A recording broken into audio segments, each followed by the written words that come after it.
13 भारतीय संविधान का एक महत्वपूर्ण हिस्सा है जो संसद में सरकारी खर्चों के अनुमानों पर चर्चा और मतदान की प्रक्रिया को बताता है। इसे आसान भाषा में समझते हैं।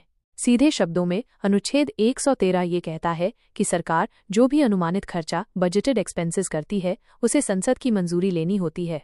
इसके मुख्य बिंदु इस प्रकार हैं। 1. अनुदानों की मांग, डिमांड्स फॉर ग्रांट्स। सरकार अलग अलग मंत्रालयों और विभागों के लिए अनुमानित खर्चों को लोकसभा में अनुदानों की मांग के रूप में पेश करती है। 2. लोकसभा का अधिकार। इन मांगों पर केवल लोकसभा में ही वोटिंग होती है। लोकसभा के सदस्य इन मांगों को स्वीकार कर सकते हैं, अस्वीकार कर सकते हैं या उनमें कटौती का प्रस्ताव कर सकते हैं। राज्यसभा इस पर वोट नहीं करती, हालांकि वो इस पर चर्चा कर सकती है। 3. संचित निधि पर भारित व्यय। Expenditure charged on the consolidated fund of India. कुछ ऐसे सरकारी खर्चे होते हैं जो भारत की संचित निधि कंसोलिडेटेड फंड ऑफ इंडिया पर भारित होते हैं।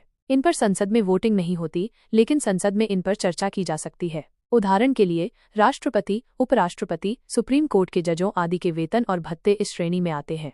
4. राष्ट्रपति की सिफारिश। अनुदानों की कोई भी मांग राष्ट्रपति की सिफारिश के बिना नहीं रखी जा सकती है। इसका मतलब है कि सरकार को संसद में खर्चों की मांग रखने से पहले राष्ट्रपति की अनुमति लेनी होती है।